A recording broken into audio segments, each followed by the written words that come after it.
Hola, buenas tardes. Soy Alex, trabajador social, trabajo en el equipo de salud mental y personas sin hogar en el PRISEMI en Madrid y vengo a hablar de las consecuencias psicosociales de las adicciones en las mujeres.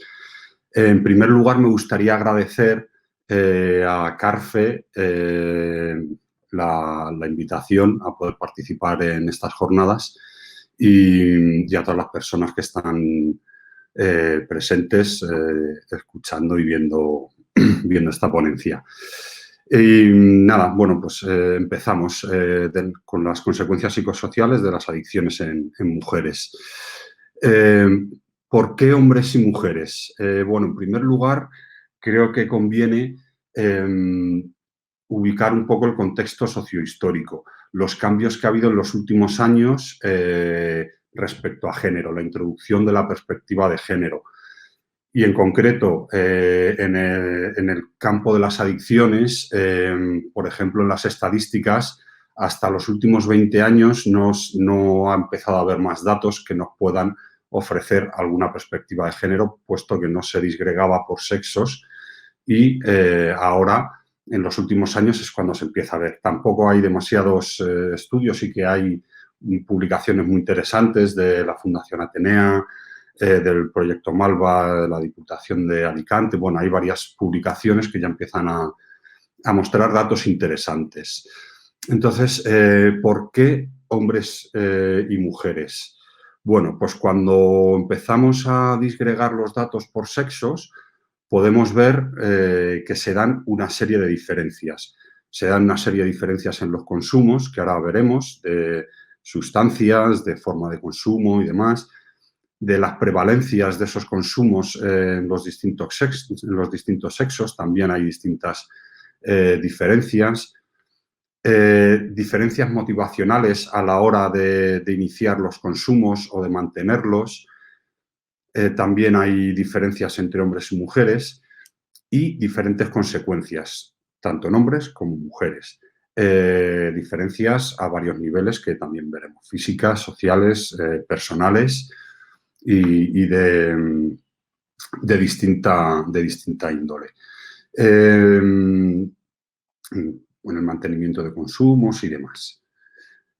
En los consumos, ¿qué diferencias encontramos en los consumos? Aquí primero sí que quiero mencionar un efecto que se está dando en estos últimos años con la inclusión de las perspectivas de género, con el avance de la mujer en distintos espacios que antes podían estar más asociados al hombre y la mujer empieza a entrar, tanto laboralmente como a nivel de ocio, como en los distintos niveles. Que se está produciendo una igualación en las edades de inicio en determinados consumos. Pero luego pero hay unas diferencias motivacionales ahí en eso. Luego, en los tipos de sustancias, también vemos que hay unas tendencias mayores a un tipo de sustancias dentro de las mujeres y unos consumos distintos dentro de los hombres. Y luego el ambiente de consumo, dentro de donde se consume, aquellos lugares, ya sean de ámbito público o de ámbito privado. Encontramos diferencias entre hombres y mujeres en todos estos aspectos del consumo. En la prevalencia, en el alcohol y el tabaco y el cannabis es cierto que la prevalencia es más o menos similar, pero luego en opiáceos y estimulantes y en tranquilizantes y somníferos son distintos entre hombres y mujeres. Se producen varios efectos en todas estas prevalencias que posiblemente las perspectivas de género puedan arrojar algunas explicaciones de por qué sucede o por qué están sucediendo determinados efectos en esos consumos. Además, hay unas diferencias motivacionales. Dentro de las edades, si lo miramos por edad, cuando se inicia el consumo, determinados consumos a unas edades, se ve que es puede ser por unos determinados motivos, cuando es con otras edades puede ser con otros, pero tal vez esa perspectiva de género ofrezca el hecho de poder hallar algunas causas que expliquen por qué eso es así. Las relaciones de pareja, ¿cómo pueden influir las relaciones de pareja? Bueno, pues porque a través de estos estudios que hemos mencionado, algunos de ellos con entrevistas a profesionales, personas adictas y distintas, familiares y demás, muchas mujeres mencionan que sus inicios en los consumos se dan en el seno de la pareja, en las relaciones de pareja. Mientras que los hombres mencionan otros motivos u otros ámbitos. Y luego la doble jornada de la que luego hablaremos desde la perspectiva de género, es otra de los motivos que lleva a veces o puede llevar a veces al consumo y, por tanto, las adicciones. Diferentes consecuencias, como decíamos. Podíamos ver que hay diferentes consecuencias, tanto del consumo como de las adicciones, tanto en mujeres como en hombres, a nivel físico. Una misma cantidad de distintas sustancias, de las distintas sustancias, no afecta igual a un hombre que a una mujer, por motivos fisiológicos y demás. No tiene las mismas consecuencias familiares ni se ve desde la misma óptica familiar. Entrevistadas las familias en esos proyectos de investigación, se veía que si la persona adicta era una mujer, se veía de una manera, y si la persona adicta es un hombre, muchas veces se ve de otra. Tiene además otras consecuencias sociales y, por supuesto, personales, cómo lo vive la persona y cómo le afecta a la persona en su día a día. Entonces, pues al final necesitamos perspectiva de género. A la vista de todos estos datos, donde diferenciando en esas estadísticas por hombres y por mujeres arrojan datos distintos, tal vez acudiendo a las perspectivas de género podamos encontrar ciertas explicaciones o probabilidades que puedan conducir a que se esté dando este hecho. ¿Quiere decir esto que debemos analizar los datos exclusivamente desde la perspectiva de género? No, evidentemente no. Las personas, podríamos decir que estamos atravesadas por varios ejes, como pueda ser la clase social o como pueda ser la raza o etnia a la que se pertenece, o muchas otras cualidades que al final atraviesan a todas las personas, cada una con sus peculiaridades. Esto simplemente quiere decir que hay que añadir una lente más para poder acercarnos más a esa realidad y tal vez ajustar más los tratamientos para que sean más efectivos y que los objetivos y los logros de todas estas intervenciones y tratamientos sean mayores. Por decirlo de alguna forma, o por hacer un símil, podríamos decir que es como cuando vas a la óptica y te ponen la pantalla de las letras y te van poniendo lentes para ir ajustando y ver de la mejor forma posible. Pues esto simplemente indica que hay que añadir una lente más al género, que es la del género, y que tal vez de esta forma podamos hallar más explicaciones y más logros a la hora de intervenir. Para esto he recurrido o he acudido a distintas guías que hay, de distintas investigaciones que han surgido en los últimos años. Tampoco hay demasiadas, como decía, pero sí que empieza a haber desde la Fundación Atenea, el proyecto Malva, la Fundación Salud y Comunidad, desde la Diputación de Alicante también se ha sacado una guía de drogas y género. Hay algún libro de intervención en drogas, que empiezan a ofrecer todos de los últimos, diría yo, 15, 16 años, que son los que empiezan a explicar algunas perspectivas de género para abordar todas pues los consumos y las adicciones. Seguramente se haya mencionado ya en otras ponencias, seguramente ya lo hayan explicado, pero me parece importante hacer un breve repaso a qué pueden ser, bueno, a qué entendemos por género y qué supone el género, en definitiva. ¿Qué entendemos por género? Entendemos por género aquellos preceptos asignados socioculturalmente a las personas en función del sexo biológico. Esto implica una serie de conductas, una serie de pensamientos, una serie de emociones que se asocian a las personas y que las propias personas de manera inconsciente aceptamos, y a través de esa óptica muchas veces analizamos también la realidad y funcionamos respecto a ella, ¿no? Pues eso, las conductas, los pensamientos y las emociones. De aquí se deriva los roles de género, de aquí de asignar estas conductas, estos pensamientos y estas emociones a través del sexo de las personas, pues se generan los roles de género. ¿Cuáles son los roles de género? Vamos a diferenciarlos un poco, así por encima. Los roles de género respecto a la mujer. La mujer, de forma tradicional, y la idea que nos arroja muchas veces la sociedad, la familia, en los mensajes que recibimos, está asociada a la maternidad.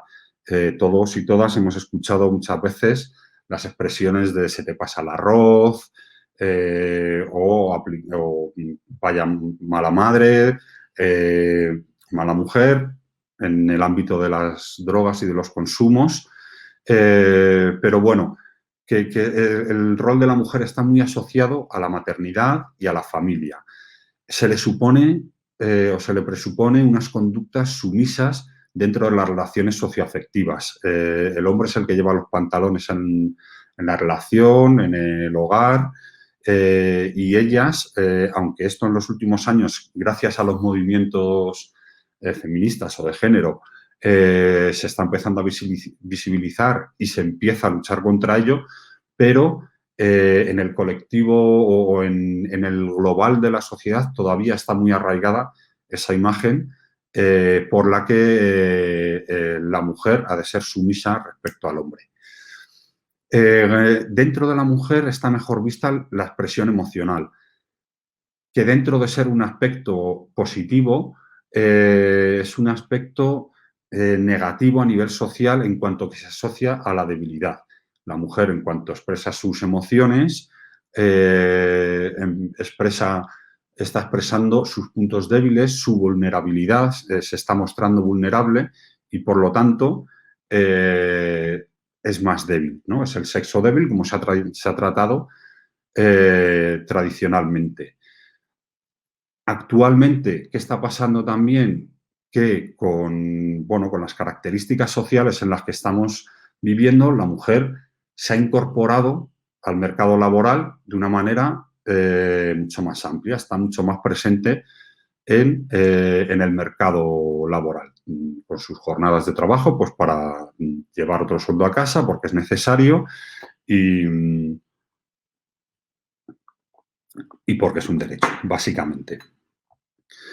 Pero eso le supone una doble jornada, porque se ha reconocido esa incorporación, ese derecho a la incorporación al trabajo, pero se le sigue atribuyendo la función del hogar casi en exclusividad a ella, ¿no? Se habla de hombres que ayudan en vez de hombres que comparten las labores del hogar, del mantenimiento, de la crianza y demás, que es como se debería decir, compartir, que al final en función de las características de cada cual, de cada familia, pero compartir, que no recaiga de manera exclusiva sobre la mujer.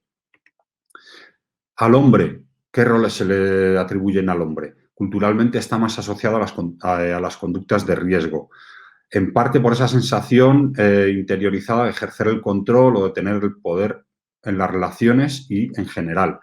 El hombre, al ser el que ejerce el poder, es el que asume también los riesgos y es el que toma muchas veces las decisiones y es el que... Es la falsa idea de que es el que más se expone. Ejerce el control dentro de las relaciones. Esto también viene marcado porque al final los roles de género tienen unos mandatos que veremos ahora a continuación. Pero es el que debe ejercer el control dentro de las relaciones, lo que decíamos, llevar los pantalones al final. La expresión emocional está peor vista dentro de los hombres. ¿Por qué? Porque te hace vulnerable. Entonces eso está en contraposición de ser fuertes y de tener el poder. También una falsa idea generada socialmente, en el inconsciente social, por decirlo de alguna forma. Y luego, aparte, ha tenido históricamente una única jornada laboral. El hombre era el que iba a trabajar y traía el sueldo a casa y una vez llegaba, se olvidaba o ya se iba al bar, al ocio, o donde fuera, pero no colaboraba en las labores del hogar. Insisto, últimamente sí que se está produciendo un cambio en ese sentido, pero todavía socialmente se sigue hablando, como decía, del hombre que ayuda en casa, no el que comparte todas las labores y todo lo que supone una familia, un hogar y demás. Como decíamos, ¿por qué suceden estas cosas? Estas cosas es, ¿por qué suceden? No, ¿qué generan los roles de género? Los roles de género generan una serie de mandatos dentro de la mujer y del hombre. ¿Cuáles son esos mandatos de género? La mujer está asociada a los cuidados de otras personas, del marido, por un lado, de los hijos y de las hijas, si las hay, de las personas mayores de la familia y de personas allegadas a la familia también, que puedan presentar distintas características o necesidades o carencias o como quiera verse. Pero esos cuidados recaen en la mujer, lo que hablábamos, va a trabajar y luego tiene que encargarse aparte de todos estos cuidados, sacrificándose por encima de sí misma, renegando a espacios personales y a veces a cuidados personales. Aparte, la mujer debe agradar físicamente. Agradar físicamente es su forma de conquista, de conquista a todos los niveles, de demostrar delante de otras mujeres y de conquistar a los hombres. No se trabaja tanto o no se ha considerado tanto la parte intelectual, social de la mujer, sino la física. Es el diario que además también nos venden muchas veces desde la publicidad, que luego veremos cómo influye en estos últimos tiempos también la publicidad. Respecto a esos espacios que está empezando a ganar la mujer. Como además la mujer es el sexo débil, es el ser emocional, son emociones, necesitan una relación sentimental, porque el ser tan emocionales les convierte, por decirlo de alguna forma, en seres irracionales. ¿Sabes? Son no irracionales, pero sí menos racionales. La emoción frente a la razón, ¿no? Cuando muchas veces no tienen por qué estar en contraposición. Es también una falsa idea generada respecto al género. Pero no tiene por qué ser así. Pero, sin embargo, sí que se genera ese mandato de la necesidad de una relación sentimental, un hombre que la proteja y que aporte cierta cordura o cierto poder dentro del domicilio. Y como decíamos, pues son personas emocionales, por lo tanto, son personas débiles. ¿Cuáles son los mandatos de género dentro del hombre? Ejercer el control, por ejemplo. Dentro de las relaciones, las muestras de virilidad dentro de los grupos de iguales con otros hombres, la agresividad a la hora de resolver conflictos, asumen más riesgos porque, bueno, como tienen que demostrar también esa habilidad y como tienen que ejercer el poder, pues eso supone asumir más riesgos. Y como son personas mucho menos emocionales o lo expresan mucho menos, se lo guardan más para adentro, se les presupone que son personas más racionales, como si no tuvieran también internamente esas emociones y esos pensamientos y no les pudiera influir, ¿no?, en sus decisiones. Esos son los mandatos que encontramos de género. Entonces, ahora, una vez tenemos situados un poco los roles y los mandatos de género reconocidos ya y ubicados, pues vamos a ver si pueden influir en la motivación o cómo influyen en la motivación. Según estos estudios que han llevado a cabo desde Fundación Atenea, desde el proyecto Malva, bueno, pues desde distintos ámbitos, arrojan ciertas posibilidades, ¿no? Según la edad. ¿Qué está pasando? Aquí quería mencionar, como he dicho antes, un pequeño efecto que sí que se está dando y donde vamos a ver ya la influencia, por ejemplo, de o cómo maneja la publicidad todos los avances que está habiendo en el género. Según la edad, como ya he mencionado al principio, se está dando un efecto que es que las mujeres se están empezando a iniciar antes en determinados tipos de consumos. Esto puede estar asociado, bueno, muchos de ellos asociados, eso comprobado porque son más de alcohol, tabaco y cannabis principalmente, a espacios de ocio.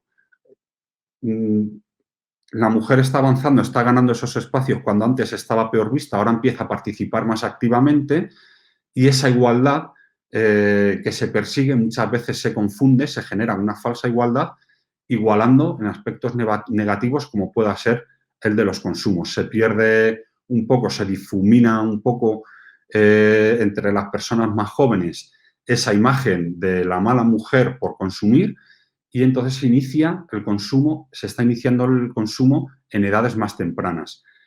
La publicidad muchas veces hace incidencia en la de alcohol o en la de determinados consumos en que las mujeres han de avanzar también en ese sentido y equipararlas en, pues eso, en esa valentía, en esa asunción de riesgos y en, al final, aspectos negativos de los roles de género masculinos. La necesidad de agrado. Hemos dicho que las mujeres tienen ese aspecto de belleza para conquistar, para conseguir lograr sus objetivos marcados desde esas perspectivas de género, como son la maternidad, lo de que se les pasa el arroz y demás. Entonces, en un momento en el que también se están empezando a participar en más ambientes de ocio y eso se está empezando a naturalizar más el consumo entre las mujeres, pues muchas veces esa necesidad de agrado les lleva al consumo para conquistar a las personas que quieren o para demostrar delante de esas personas. Muchas veces también, o en otro tipo de consumos, muchas veces y en otro tipo de consumo, mejor dicho, puede ser por el hecho de no haber logrado esos objetivos vitales que marcan el hecho de ser mujer. Pues el no haber conseguido la pareja, el no haber sido madre o descuidar no haber sido lo suficientemente buena madre según esa perspectiva social que marca cómo ha de ser, ¿no? Y que castiga más la adicción en una mujer que en un hombre. ¿Cómo influye también en las relaciones dependientes complacientes? Porque puede generar muchas veces el hecho de que la pareja tenga consumos y ella no, pues, bueno, puede generar determinadas diferencias o desagrados, y a veces el consumo puede ser para complacer, ayudarse un poco a complacer, o para complacer a otra persona para conseguir dosis, en el caso de algunas dependencias, generando relaciones de dependencia y utilizando el género para, a veces, poder mantener el consumo.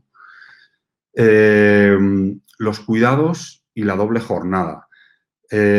¿Cómo influye el género en los cuidados? Y, bueno, están relacionados al final.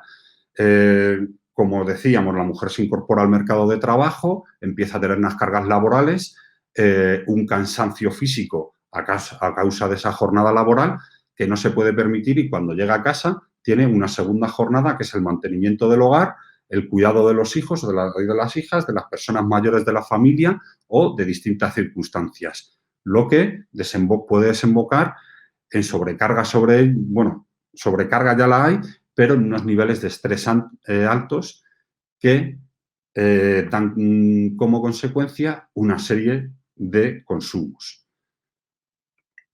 Entonces, ¿podemos afirmar que el género influye en cómo la sociedad juzga a las personas adictas o cómo las ve? Pues sí, efectivamente. Vuelvo a recordar lo de las gafas. No quiere decir que la perspectiva de género sea la única o la predominante dentro del desarrollo de consumos o de adicciones o de inicio. Es simplemente una lente más que hay que aplicar para ir acercándonos a una realidad que nos encontramos a menudo. Entonces, diferencias en el consumo según el género. Bueno, pues según los tipos de sustancias. Dentro del alcohol, tabaco y cannabis se da el efecto que ya he comentado antes, que se inicia antes dentro de las mujeres, cuando históricamente se habían iniciado a edades un poco más tardías. En los últimos años se está equiparando esa edad de inicio en los consumos en las tres sustancias, alcohol, tabaco y cannabis. Luego, a medida que avanzan los años, hay distintas diferencias. Pero bueno, sí que se mantienen unas ratios similares en el consumo según edades, con una diferencia en porcentajes. Estos son datos que estuve mirando, bueno, de los últimos datos de la Agencia Antidroga, que creo que son 2018 o 2019, creo que son los últimos datos oficiales que publicaron. Y bueno, se ve que en el porcentaje hay una diferencia de un 2% menos en las mujeres. Puede haber aquí explicación, bueno, aparte de la que ya hemos comentado, sí, esa ganancia de los espacios públicos, muchas veces asociados al ocio, es donde se están dando este inicio anterior en las edades de consumo dentro de las mujeres. Luego es cierto que con los años, pues las mujeres descienden un poco más, a eso de la edad de los 34 más o menos empieza a descender. En opiáceos y estimulantes, aquí también se ha producido un aumento en las mujeres, pero bueno, un poco similar al de alcohol, tabaco y cannabis. Los motivos aquí muchas veces también son distintos. En los últimos años eso se está equiparando, pero lo que lleva muchas veces, por lo que hemos comentado, a veces es la necesidad de agradar o de conquistar esos espacios y de demostrar delante de los hombres. Y los hombres lo hacen más por asumir el riesgo, por pasarlo bien y por disfrutar. No es tanto esa necesidad de conquista de otras personas. Y los tranquilizantes y somníferos.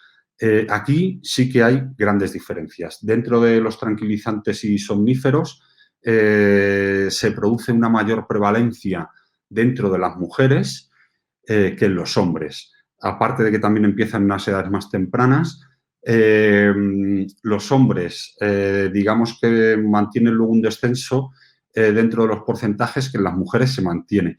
Y hay una diferencia en edades ya más adultas, cercana a los 60, de un 8% más de consumo de tranquilizantes o de somníferos en las mujeres.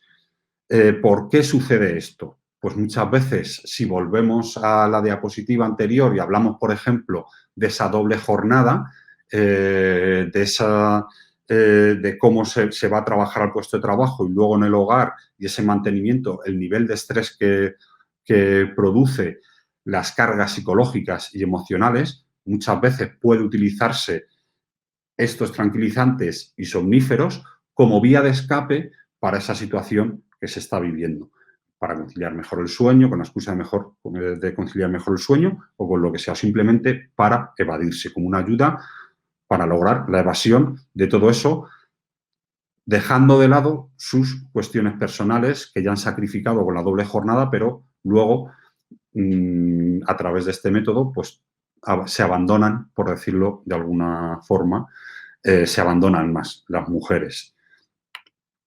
Y luego hay diferencias en el ambiente de consumo. Dentro de que esos consumos que se daban en las edades tempranas, que se están equiparando, se dan en ambientes de ocio, luego en edades ya a partir de los 30, 35, dentro de las mujeres, ese consumo en espacios de ocio es más en situaciones sociales. Sin embargo, los mayores problemas de consumo muchas veces se dan en ámbito privado, mientras que en el hombre se mantiene en esos espacios de ocio, aunque luego también se haga en el ámbito privado, pero se asocia más a eso. Mientras en las mujeres se da mucho más en el ámbito privado. Los tranquilizantes y somníferos, por supuesto, pero, por ejemplo, las adicciones de alcohol o de otras sustancias se hacen dentro del seno de la familia o del hogar. No se hace tanto en el exterior. ¿Por qué? Porque por esa idea del colectivo social de posiblemente la mala mujer, la mala madre, puede ser una explicación para que eso se dé. También más en el ámbito privado que en el público. Mientras al hombre se le permite poder seguir consumiendo y cuando tienen esa serie de problemas, bueno, es que se le ha ido de las manos, se le ha pasado, pero le puede pasar a cualquiera a veces, ¿no? Dentro de la mujer ya hay una visión muy negativa, de mala madre, de mala mujer, entonces eso puede conducir al consumo en el ámbito privado y a escondidas, por un sentimiento de vergüenza, por un sentimiento de culpa que lleva a esa ocultación. Diferentes consecuencias según el género. Bueno,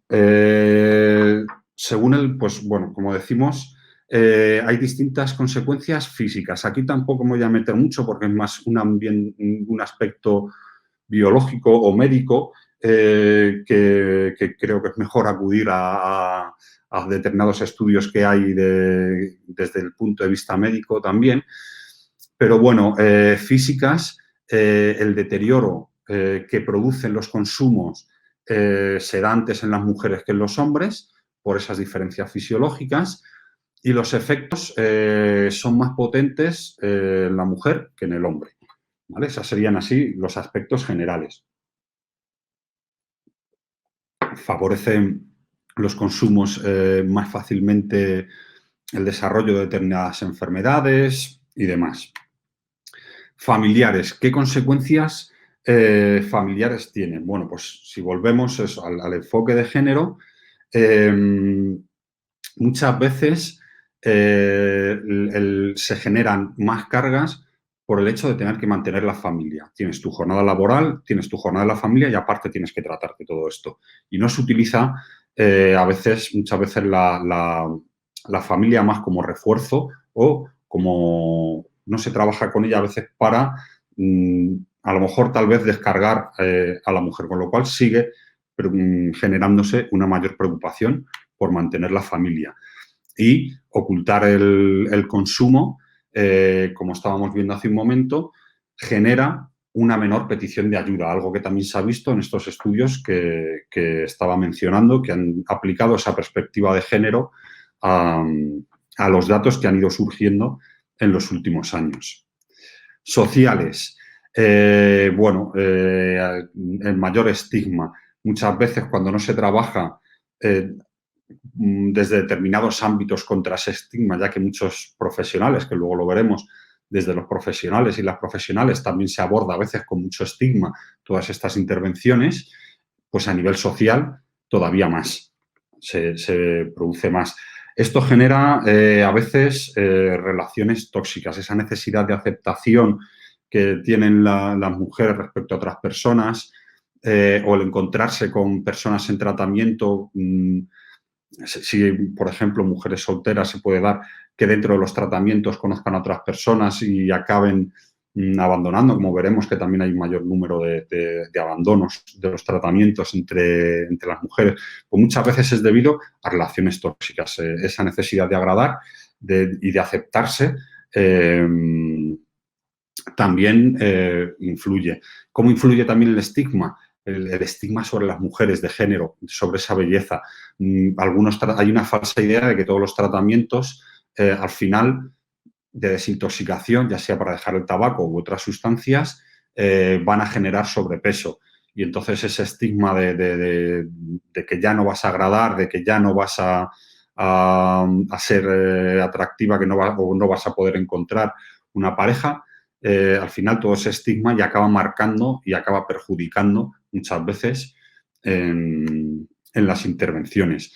¿Cómo afecta también los consumos y las adicciones? Al final, muchas veces supone exponerse a un mayor riesgo, ponerse en peligro. A todos y a todas nos suena lo que sucedió hace unos años en los Sanfermines, que luego han seguido apareciendo otros casos en distintos puntos. ¿Quiere decir que esto no pasaba antes? No, también pasaba antes de aquellos Sanfermines, pero ahora se está empezando a visibilizar más. Al final, esos consumos desmesurados y en esos ámbitos donde todavía, queramos o no, está esa imagen del hombre poderoso y conquistador, pues puede facilitar que se den situaciones tan desagradables como esas. Entonces, al final es exponerse a un mayor riesgo. ¿Quiere decir que debe ser solo la mujer la que debe trabajarse esto? No, evidentemente no. Hay que desmontar mucho dentro del colectivo de los hombres o de esa perspectiva de género y aprender sobre el respeto y un montón de cosas. Pero la realidad es que no es así, entonces hay que tener en cuenta también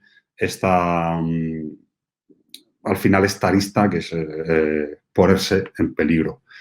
Y luego personales, que al final son los más importantes, porque todas y todos sabemos que si por muchos medios y por muchas profesionales que puedan intervenir, si la persona no está motivada y no está concienciada, no hay tratamiento que vaya a ser efectivo. Y entonces aquí el componente personal sí que es muy importante. Las mujeres viven estas situaciones de adicción o de consumos con un sentimiento de culpa mucho mayor.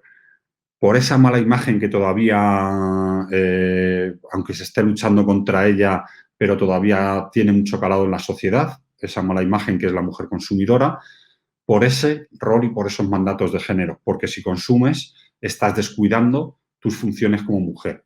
Va a ser más complicado, hay muchísimos estudios de cómo afectan los consumos en los embarazos, que es un tema muy importante, pero al final muchas veces puede repercutir en un sentimiento de culpa o un rechazo por parte de la familia que acuse eso de, pues así no vas a conseguir ser madre. Ese inconsciente social que todos y todas llevamos dentro nos puede influir y en ellas, sobre todo, multiplicar exponencialmente ese mayor sentimiento de culpa respecto a los fallos o a los fracasos en sus experiencias vitales a la hora de no conseguir los objetivos que le marca la sociedad, ¿no? El tener esa pareja, el tener la familia y demás.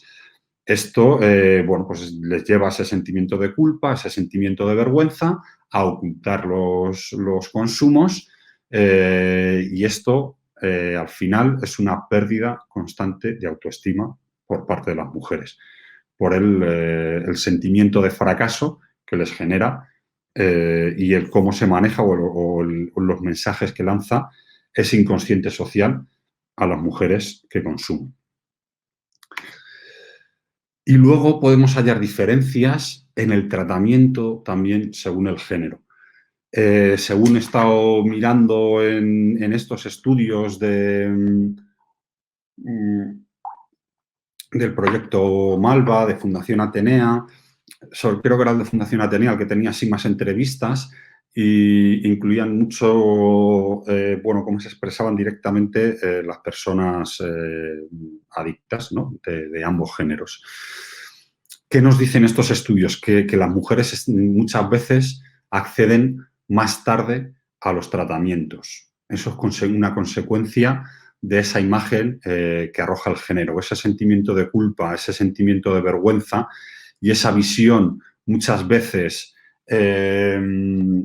más crítica negativamente con la mujer que con el hombre, porque al hombre, no se le atribuyen esas cargas como estábamos diciendo, pues hacen que accedan más tarde. El qué dirán, el cómo les va a ver el resto de la sociedad, cómo les va a ver la familia, si van a recibir rechazo por parte de la familia, porque lo que sí que mencionan muchas de las entrevistadas es que cuando ellas han reconocido su adicción se ha visto mucho peor en la familia que cuando ha sido el caso de un hombre, por todos esos roles y todos esos mandatos que hemos mencionado, de los que se presupone que debe hacerse cargo y no se está haciendo cargo. Además, hay un mayor índice de abandono entre las mujeres en el tratamiento que en los hombres. ¿Por qué puede estar sucediendo que haya un mayor índice de abandono? Bueno, esto, por ejemplo, en los centros residenciales muchas veces lo que sucede es los centros residenciales para tratamiento, comunidades terapéuticas o, como se llame cada cual, que no permiten las relaciones entre personas que se están tratando y que se están recuperando, pero están viviendo momentos muy intensos, muchas veces vienen también de situaciones de incomprensión, tanto ellos como ellas, pero principalmente ellas, por todos esos aspectos que hemos generado, ¿no?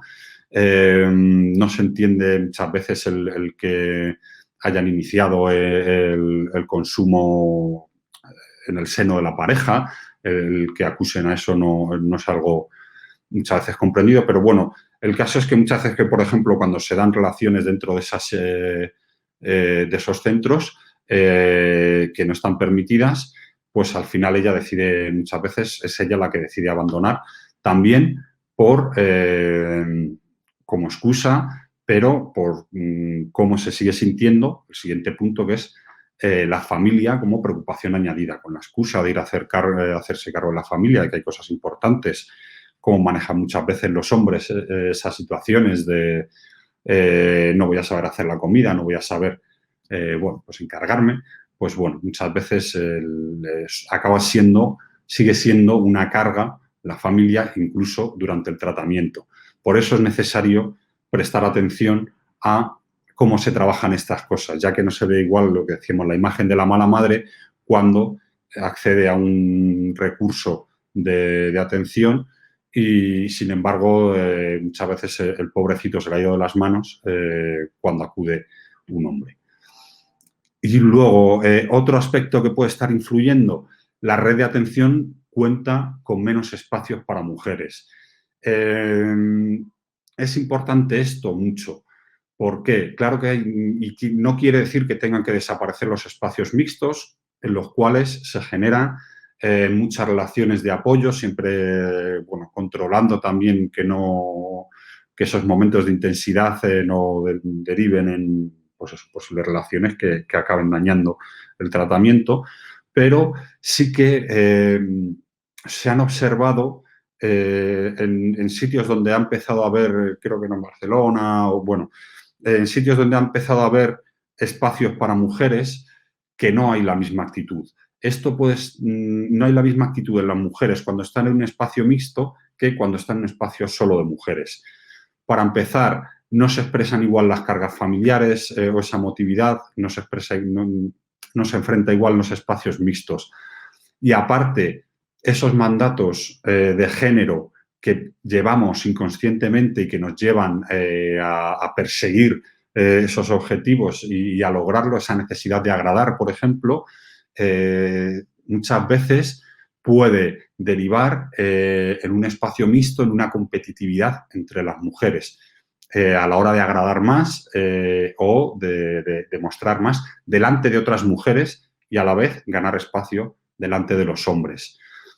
Entonces, eso al final acaba siendo perjudicial para su tratamiento y, sin embargo, en los espacios donde ha habido exclusivamente mujeres, se ha podido comprobar que sí que se daban otras situaciones de apoyo entre ellas. Esa competitividad se reducía muchísimo y, sin embargo, aparecía la sororidad, ¿no? Ese concepto de apoyo entre mujeres, de empoderamiento y de fortalecimiento entre ellas y en sus perspectivas. ¿Cómo influye cómo puede influir que no se incluyan las perspectivas de género en el autoestigma, estigma social y en el estigma de los profesionales a la hora de tratar estos problemas? Bueno, en el autoestigma, pues al final, cuando muchas veces en los tratamientos se utiliza la familia como mira que tienes que luchar porque te necesitan, porque tienes que mantener esto, al final estamos reproduciendo esos roles de género y estamos alimentando esa necesidad de cumplir los objetivos de roles de género que no tienen por qué ser así y que, de hecho, hay que revisar y compartir entre los núcleos familiares. El estigma social es lo que decimos, se trata, no se ve igual, tenemos esa imagen de mala madre y tenemos la imagen del hombre pobrecito. Y el estigma en los profesionales, ¿cómo manejamos eso? Lo que estábamos diciendo, si a la hora de enfocar nuestra intervención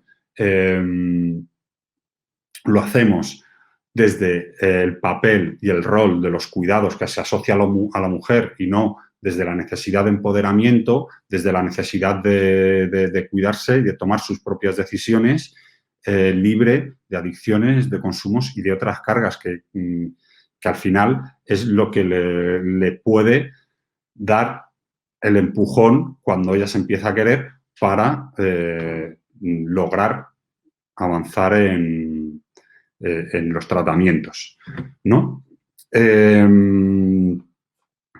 Porque si no, se tiene esa idea del fracaso como mujer. Y bueno, hay dos expresiones que lo dicen muy, muy claro también y que al final acaban marcando, ¿no? Cuando, por ejemplo, una mujer no se ha casado con 40, con 50 y un hombre tampoco, la mujer la loca de los gatos y el hombre es el solterón de oro. Eso al final son expresiones fuertemente marcadas por el estigma, pero que al final nos acaban influyendo. Muchas veces la sociedad lanza esos mensajes, ¿no? Ese estigma. Entonces, eso acaba influyendo en cómo se perciben a sí mismas y, por lo tanto, en su autoestima la acaba dañando y son más barreras a la hora de enfrentar un tratamiento. Conclusiones, que ya llevo un rato hablando y me enrollo yo con facilidad. Los efectos psicosociales del consumo en las mujeres. El género puede influir en el inicio, en el mantenimiento y en la adherencia al tratamiento. En el inicio, como decíamos, en edades tempranas, cuando nos referimos al alcohol, el tabaco y el hachís, en esos espacios de ocio y en esos espacios públicos, por esa falsa idea de la igualdad y de conquista de espacios por parte de la mujer que llevan muchas veces a esos consumos. En el mantenimiento, en las distintas cargas y en los distintos enfoques, según sea un hombre y según sea una mujer, en los consumos, el hombre lo sigue haciendo en espacios públicos, se le presupone que puede seguir haciéndolo sin problema porque no tiene esas cargas familiares, entonces lo hace más en espacio de ocio, pero sin embargo la mujer esas cargas familiares llevan a mantener el consumo.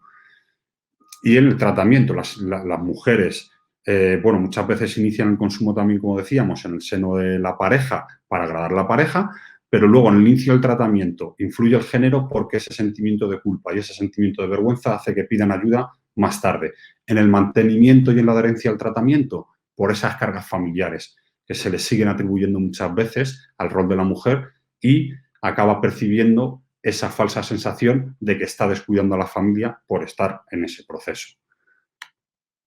Influencia del género en cómo se perciben, en la percepción social y en la valoración de la problemática. Lo que decíamos, el hombre pobrecito y la mujer, mala madre o mala mujer, por haber llegado a esa situación, descuidando todas esas facetas de cuidados, de familiares y demás.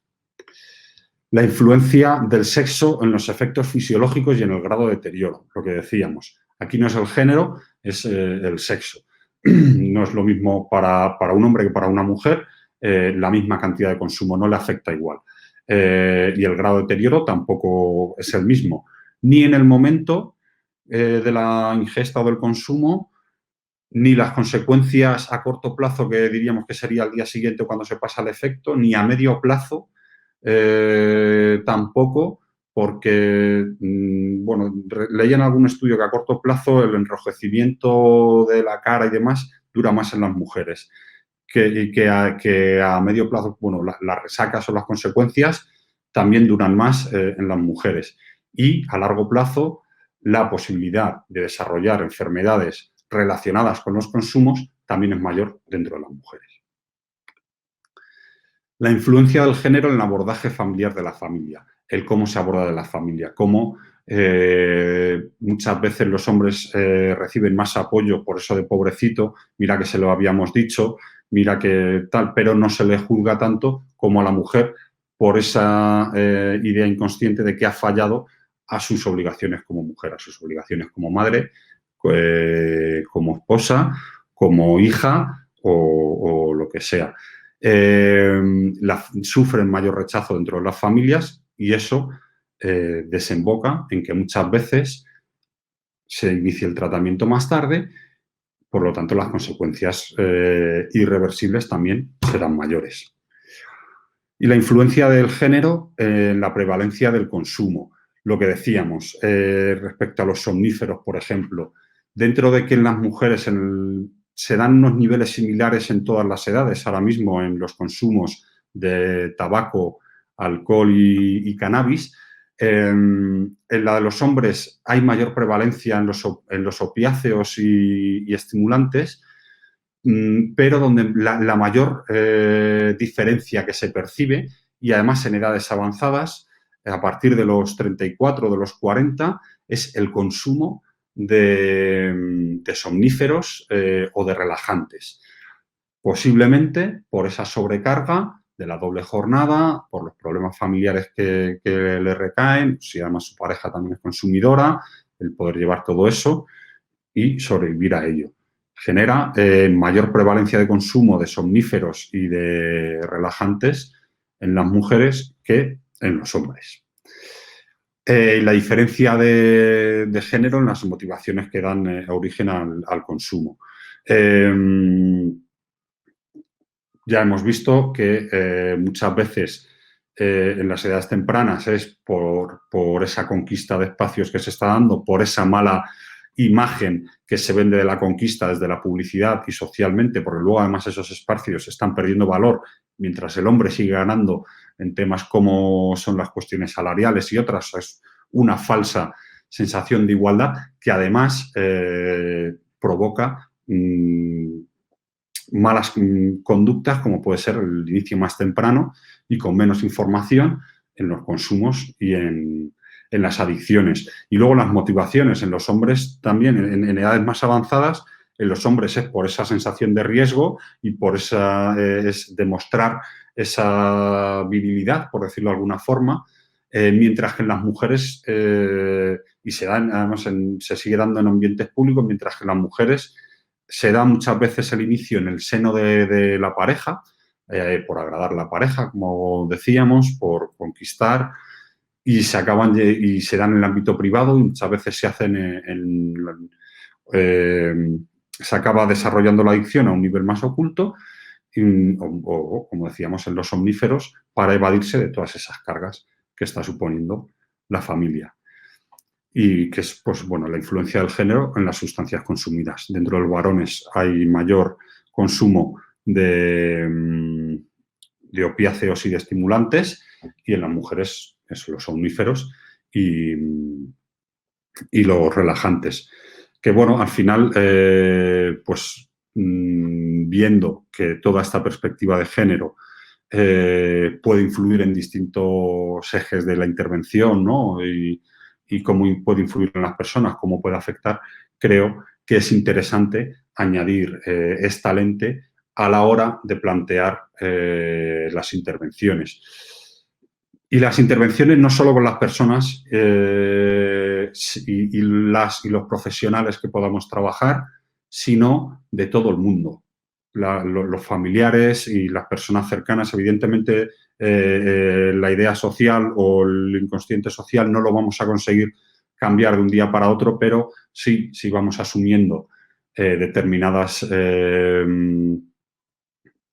ópticas, vamos añadiendo lentes a esas gafas del oculista, pues podamos ir acercándonos más y ofrecer alternativas mucho más ajustadas y beneficiosas para las personas y, en este caso, en concreto, las mujeres, bueno, que eso que se las ha invisibilizado mucho en estadísticas, y ahora, cuando de repente empiezan a aparecer, vemos cómo determinadas perspectivas de género pueden llevar a los consumos, a las adicciones, e influir incluso en los tratamientos. Con lo cual, me parece interesante tenerlo en cuenta.